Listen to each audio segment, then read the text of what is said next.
Shalom Jemaat Tuhan, senang bisa bersama-sama kembali dalam program Selamat Pagi Roh Kudus. Saat teduh ini kita lakukan bersama-sama dari hari Selasa dan hari Kamis, supaya kita bisa bersama-sama memuji menyembah Tuhan, bersama-sama mendengarkan firman Tuhan. Yang pastinya firman Tuhan ini bukan firman Tuhan yang mengancam saudara, bukan yang menakutkan saudara, tapi ini adalah kabar baik yang memberikan saudara pengharapan baru di dalam Tuhan. Mari hari ini kita teduhkan hati kita berikan waktu kita sejenak, dimanapun saudara, di mobil atau di rumah, saudara ibu rumah tangga yang mungkin sedang mau masak, saudara bisa mendengarkan semuanya saat teduh ini bersama-sama.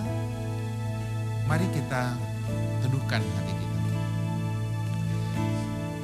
Terima kasih Tuhan buat anugerah-Mu, terima kasih buat kebaikan-Mu, terima kasih Kau membangunkan kami dengan kasih-Mu.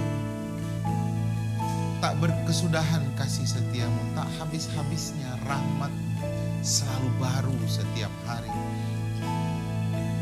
Terima kasih Tuhan, Kau menyediakan semua yang baik bagi kami untuk hari ini.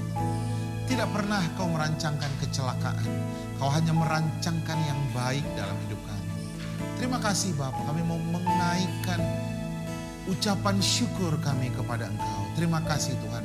Mari sama-sama kita menaikkan pujian ini. Judulnya adalah Kasih-Mu Tiada Duanya.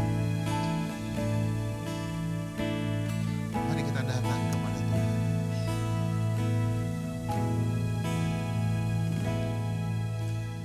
Belum pernah ada kasih di dunia sanggup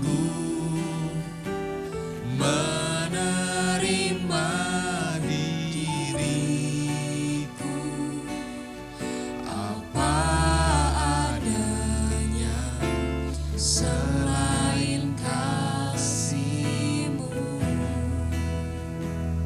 Yesus. Sungguh tiada lagi kasih seperti kasih-Mu. Sungguh tiada lagi Kasih seperti-Mu. kasih seperti ini. Oh, sanggup mengubahkan hidupku menjadi baru selain kasih-Mu, Yesus. Bersama-sama kita katakan, kita angkat kedua tangan kita. Ku kagumi dalam hati, kasih-Mu tiada duanya. Sampai Amin. kini ku akui kasih-Mu tiada duanya. Kembali kita naikkan pujian ini bersama-sama. Takkan ada lagi takkan ada lagi kasih seperti ini. kasih seperti ini. Oh, Sanggup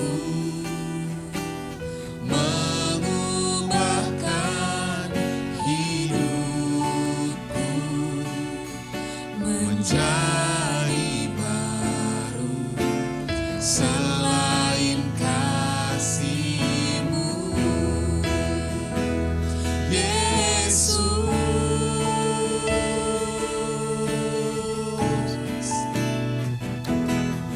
Sama-sama kita katakan, Ku kagumi dalam hati kasih-Mu tiada duanya.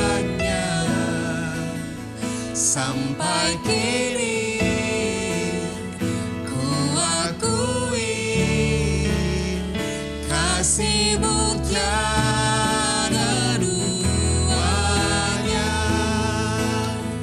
Ku kagumi dalam hati, kasih-Mu tiada duanya. Sampai kini ku akui kasih-Mu Kembali kita katakan, tiada Kau kagumi dalam hatiku Tuhan. Ku kagumi dalam hati, kasih-Mu tiada duanya. Sampai kini ku akui kasih-Mu tiada duanya.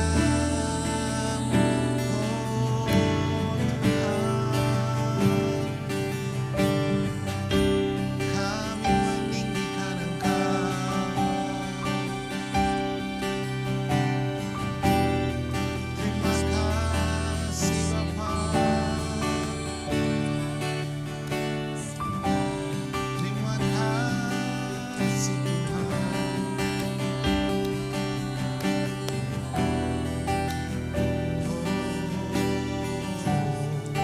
Tak terhitung kebaikan-Mu Tuhan, tak ternilai kemurahan-Mu. Betapa ajaib, betapa hebatnya, betapa dahsyatnya. Terima kasih Tuhan. Kami meninggikan Engkau lebih dari apapun juga. Terima kasih Bapa. Jalan-jalan-Mu tak terselami. Terima kasih Tuhan. Terima kasih Bapa. Terima kasih Tuhan. Sama-sama kita naikkan lagu ini, refnya. Kasih-Mu-lah yang memulihkanku ketika ku jatuh. Kau mengangkatku, kebaikan-Mu yang tak pernah meninggalkan.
kasih Tuhan.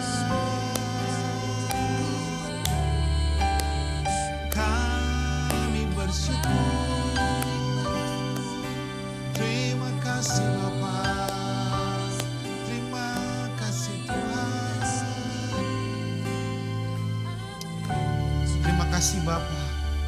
Kami percaya hati kami disegarkan, hati kami dipulihkan, hati kami dibangkitkan. Hati kami menaikkan pujian, pengagungan kepada Engkau. Bersama dengan bala tentara surga, kami meninggikan Engkau Tuhan. Maka iman kami bangkit, iman kami bekerja untuk mengambil semua yang Tuhan sediakan. Pengharapan kami timbul untuk semua janji-janji Tuhan dalam hidup kami. Terima kasih Bapa. Kami mengerti kami dikasihi, kami mengerti kami dicintai, kami mengerti kami adalah anak yang dikasihi. Terima kasih Bapa, kami mengucap syukur. Haleluya, haleluya, amin, amin, amin, amin. Shalom Bapak Ibu.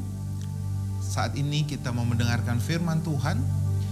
Dan saat ini juga masih berhubungan dengan Roh Kudus. Karena seminggu yang lalu kita baru merayakan hari pencurahan Roh Kudus.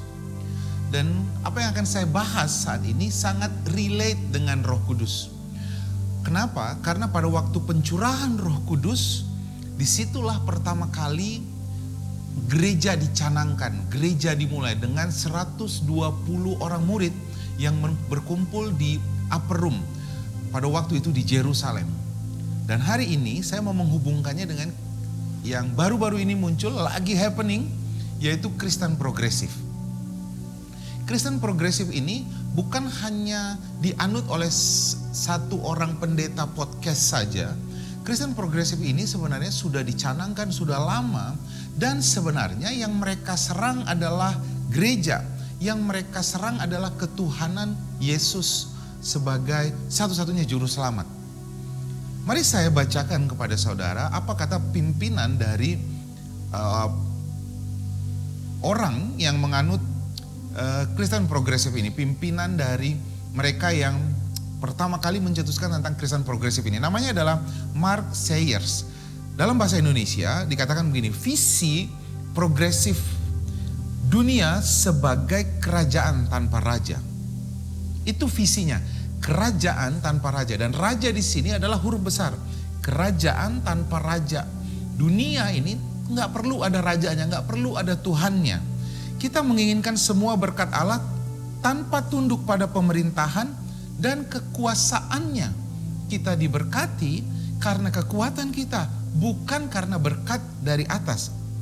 Kemudian dikatakan, kita menginginkan kemajuan tanpa perlu kehadiran Tuhan. Kita menginginkan keadilan tanpa pembenaran dari Tuhan. Kita menginginkan implikasi horizontal dari Injil bagi masyarakat tanpa rekonsiliasi vertikal antara orang berdosa dengan Allah. Lihat, nggak perlu ada hubungan implikasi antara manusia berdosa dengan Tuhan. Lalu dikatakan begini, kita ingin masyarakat yang menyesuaikan diri dengan standar kemurnian moral. Artinya dengan perbuatan tanpa standar kekudusan pribadi Allah. Wow. Yang mengatakan ini sendiri adalah pimpinan dari gereja, orang yang menganut Kristen progresif ini. Lalu dikatakan, apa tujuan mereka? Yang pertama, percaya bahwa tidak perlu tertanam di dalam gereja. Jadi yang mereka against salah satunya adalah gereja.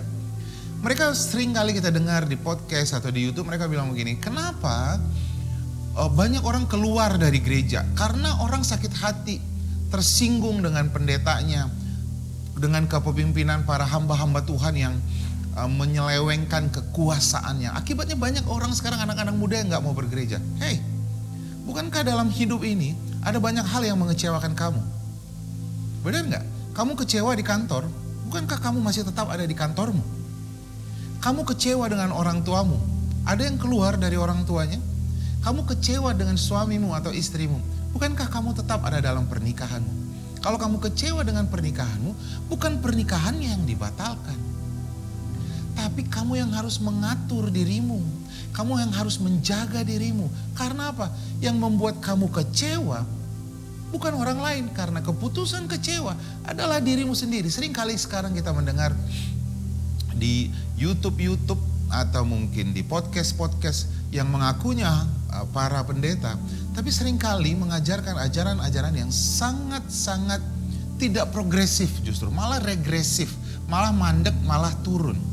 Salah satunya adalah banyak anak-anak Tuhan yang kecewa sama gereja. Hei, pertanyaannya, kenapa kamu bisa kecewa? Keputusan untuk kecewa bukan karena orang jahat sama kamu. Keputusan karena kecewa itu kan diri kita sendiri yang tidak mau mengampuni orang yang bersalah kepada kita. Dan Kristen progresif ini selalu menyerang gereja. Dan dikatakan mereka menyerang kepemimpinan gereja, itu tujuannya. Dan semua turunan produknya, otoritas. Mereka menyerang perpuluhan dan sebagainya dan sebagainya. Nggak ada perpuluhan, nggak ada persembahan untuk gereja. Tapi lucunya mereka senang kok diundang oleh gereja dan mendapatkan persembahan. Come on. Itu sangat-sangat tidak fair. Tapi saya mau mengatakan Kristen progresif ini yang dia serang adalah gereja. Yang kedua, mereka menyerang otoritas firman Tuhan dan dianggap bisa salah dan dapat mengacaukan pembacaan firman Tuhan. Mereka berkata bahwa kalau Tuhan menginginkan pernikahan itu kan cuma satu laki-laki dan satu perempuan. Kenapa Salomo 700 istrinya, 300 gundiknya? Kenapa Tuhan izinkan? Karena tidak membaca firman Tuhan. Ulangan 30, firman Tuhan katakan, kepadamu kuberikan keputusan untuk memilih berkat dan kutuk, hidup dan mati. Tuhan memberikan kita kehendak bebas. Baju yang kamu pakai, pakaian yang kamu pakai, pilihan-pilihan dalam hidupmu, itu adalah keputusanmu. Tapi kenapa Tuhan izinkan mereka punya istri banyak, jatuh di dalam berbagai macam dosa? Kenapa mereka dipilih Tuhan? Karena mereka dipilih bukan berdasarkan perbuatan baiknya. Mereka dipilih Musa, Abraham, Nuh. Siapa lagi? Daud, Salomo. Mereka itu dipilih bukan karena perbuatan baiknya. Saudara dan saya dipilih karena iman, percaya kita. Sementara Kristen progresif ini sangat percaya bahwa kita dipilih karena kasih. Kalau kita mempunyai kasih, maka kita pasti selamat. Karena apa? Mereka mengutip dari 1 Yohanes. Barang siapa yang memiliki kasih, mereka mempunyai Allah. Itu sebabnya statementnya, kalau dia ini orang baik, pasti punya kasih. Kalau dia punya kasih, berarti ada Allah di dalam dirinya. Dan kalau ada Allah, dia pasti selamat masuk ke surga. Wow. Kemudian mereka berkata bahwa tidak ada neraka. Karena Allah itu adalah kasih, itu adalah keputusan-keputusan yang diambil dari firman Tuhan yang sama sekali tidak benar. Firman Tuhan sangat bertentangan katanya. Yang ketiga, perbuatan baik atau moralitas dapat membawa kita kepada keselamatan. Itu sebabnya mereka sangat mengejar kepada kasih. Bahkan di Amerika, mereka sudah berani menyatakan bahwa it's okay kalau kita saling mengasihi. Perbedaan sesama jenis, it's okay. Kita menikah, it's okay. Yang penting kita saling mengasihi. Mari saya kutip firman Tuhan yang mereka sering kali pakai. Teman-teman kita yang percaya kepada Kristen progresif ini dan yang memberitakan Kristen progresif ini, mereka selalu mengambil 1 Yohanes 4 ayat 7 yang berkata, saudaraku yang kekasih, marilah kita saling mengasihi, sebab kasih itu berasal dari Allah, dan setiap orang yang mengasihi lahir dari Allah dan mengenal Allah. Barang siapa tidak mengasihi, ia tidak mengenal Allah, sebab Allah adalah kasih. Jadi kalau kita saling mengasihi, katanya, maka itu pasti berasal dari Allah. Itu pasti masuk surga. Karena mereka nggak baca ayat berikutnya.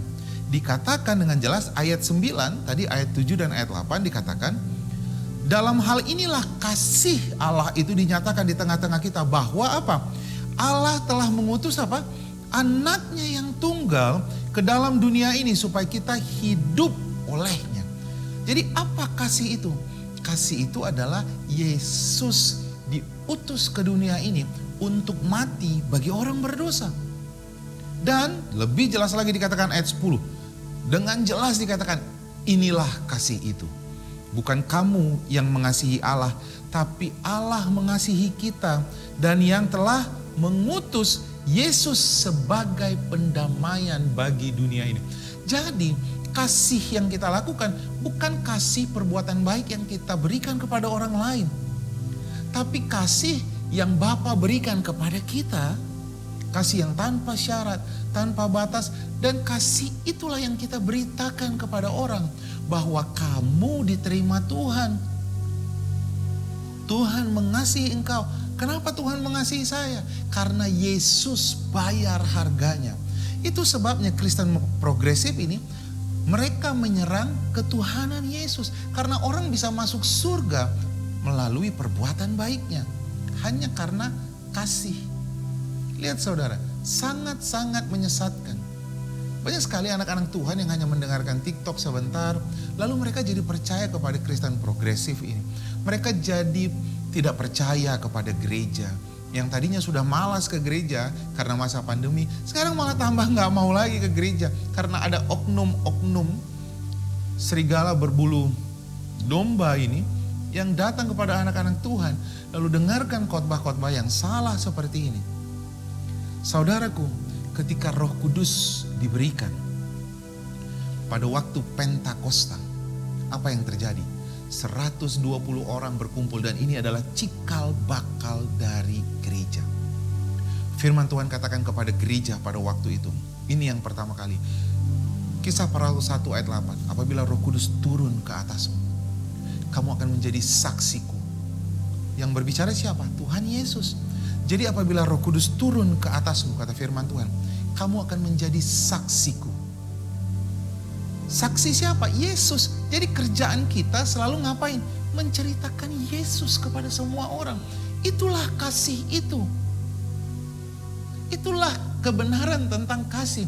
Kita menceritakan kasih kepada orang tua kita. Kita menceritakan kasih kepada orang lain. Kita menceritakan Yesus kepada orang lain. Itu adalah hakikat kasih. Supaya kamu menjadi saksiku di mana? Di Yerusalem, Judea, Samaria sampai ujung-ujung bumi. Kenapa dikatakan Yerusalem? Yerusalem itu bukan berbicara tentang keluarga. Yerusalem itu, Alkitab harus diterjemahkan dengan Alkitab. Yerusalem itu berbicara tentang gereja karena pertama kali gereja dimulai di mana?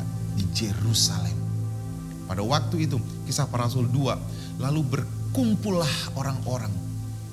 Mereka memecah roti bersama-sama, berdoa bersama-sama. Ini berbicara tentang apa? Gereja. Di dalam Efesus 1 dikatakan Tuhan memberikan kuasanya. Segala kuasa yang ada di bumi ini diberikan kepada Tuhan Yesus. Dan Tuhan Yesus memberikan kepada siapa? Kepada jemaat. Dalam terjemahan asli dikatakan eklesia. Siapa itu? Gereja, saudara dan saya. Iblis paling benci ketika kita berbicara tentang gereja. Iblis paling benci ketika kita berbicara tentang Yesus. Karena apa? Gereja adalah alat yang dipakai Tuhan di akhir zaman ini. Untuk ngapain? Tuhan cuma punya satu misi di dunia ini. Nggak ada misi Tuhan yang lain. Kalau ada di antara saudara cuma berkata, saya cuma mau jadi orang baik saja di dunia ini. Itu bukan misinya Tuhan. Saya cuma mau memberkati keluarga saya. Itu bukan misinya Tuhan. Tuhan cuma punya satu misi. Apa itu? Matius 28. Pergilah, jadikan semua bangsa muridku.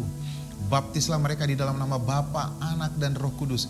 Ajar mereka apa yang kuajarkan. Sama dengan Kisah Para Rasul 1 ayat 8. Apabila Roh Kudus turun ke atasmu, kamu akan menjadi saksiku, katanya. Terus ngapain? Untuk menjadi saksi di mana? Di Yerusalem, Judea, Samaria, sampai ujung bumi. Yang progres apanya? Memberitakan firman-Nya harus progres. Kamu harus memberitakan firman yang mana? Tentang Yesus kepada semua orang. Jadi Kristen progresif ini Ini sebenarnya Kristen yang regresif, Kristen yang mandek, bertentangan dengan firman Tuhan. Kamu justru harus ikut apa kata Roh Kudus. Kamu akan menjadi saksiku. Saksinya siapa? Yesus. Ceritain Yesus kemana-mana. Ceritain kepada semua orang. Tuhan Yesus sudah mati untuk kamu. Untuk menebus dosamu. Supaya kamu diperdamaikan dengan Bapa. Supaya kamu masuk ke dalam kerajaan surga. Nggak ada jalan lain di bawah kolong langit ini yang dapat bawa kamu ke surga selain Yesus. Selamat Hari Pentakosta. Tuhan Yesus memberkati. Mari kita teduhkan hati kita. Terima kasih Bapa. Terima kasih Tuhan. Kami mengucap syukur untuk rahmat. Mengucap syukur untuk kasih. Mengucap syukur untuk kebaikan. Di akhir zaman akan banyak guru-guru palsu. Dan banyak anak-anak Tuhan justru mencari guru-guru yang seperti ini yang menyenangkan hati mereka. Padahal di akhir zaman, kitab Yoel berkata di akhir zaman, aku akan mencurahkan rohku. Kemana? Ke gereja. Supaya apa? Gereja berfungsi memenuhi amanat agung. Misi satu-satunya Tuhan di dunia ini. Apa? Jadikan semua bangsa muridku. Kami berdoa setiap anak-anak Tuhan teguh dalam pemberitaan firman Tuhan. Teguh dalam kebenaran firman Tuhan. Tidak diombang-ambingkan oleh angin-angin pengajaran. Justru semakin kami melihat ada hal yang seperti ini. Kami tahu mana yang asli, mana yang palsu. Kami tidak gampang diombang-ambingkan. Kaki kami teguh berdiri. Mata kami memandang kepada Kristus. Sebagai satu-satunya tempat kami berharap. Terima kasih Tuhan. Kami percaya keselamatan hanya di dalam Yesus. Alkitab itu pasti ya dan amin. Kami percaya gereja adalah alat Tuhan untuk memenuhi amanat agungnya. Terima kasih Bapa. Kami mengucap syukur biar kebenaran firman Tuhan ini berbicara kepada setiap kami. Terima kasih Tuhan. Kita akan mengakhiri Selamat Pagi Roh Kudus ini. Mari sama-sama kita naikkan kembali pujian ini. Kita naikkan hati kita kembali. Mari kita bawa hati kita bersama-sama. Kita naikkan pujian ini. Kita angkat kedua tangan kita. Kita katakan kembali bersama-sama. Kasih-Mulah yang memulihkanku ketika ku jatuh. Kau mengangkatku, kebaikanmu yang tak pernah meninggalkanku.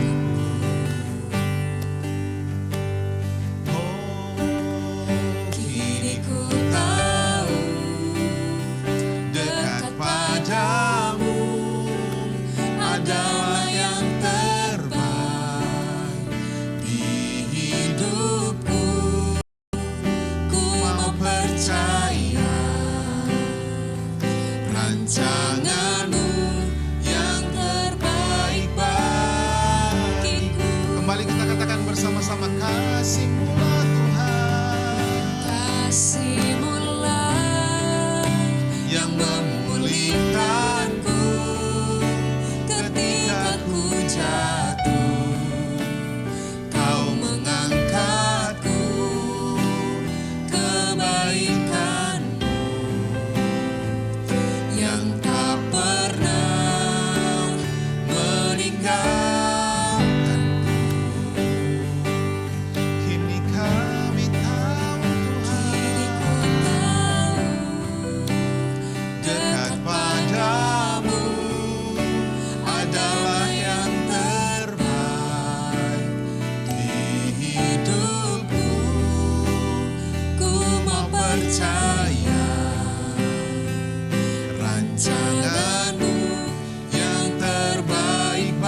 kita katakan kami mau percaya bahwa rancangan Tuhan jauh lebih baik. Terima kasih Tuhan. Ku mau percaya rancangan-Mu yang terbaik bagiku. Terima kasih Tuhan. Terima kasih Bapa, kami mengucap syukur. Terima kasih Tuhan. Terima kasih Bapa, di dalam nama Tuhan Yesus kami mengakhiri selamat pagi Roh Kudus ini. Terima kasih Tuhan. Amin, amin, amin, amin. Puji Tuhan, program Selamat Pagi Roh Kudus ini, saat teduh ini sudah selesai. Saudara punya pengharapan baru di dalam Tuhan. Roh Kudus tinggal di dalam engkau dan tidak pernah meninggalkan engkau. Terimalah semua kebaikan Bapa, sambut hari ini dengan pengharapan yang baru. Tuhan memberkati saudara. Silakan saudara bisa menuliskan beban doa, saudara bisa menuliskan pengharapan saudara, kita akan berdoa bersama-sama, kita akan mendoakan setiap beban doa saudara. Tuhan memberkati.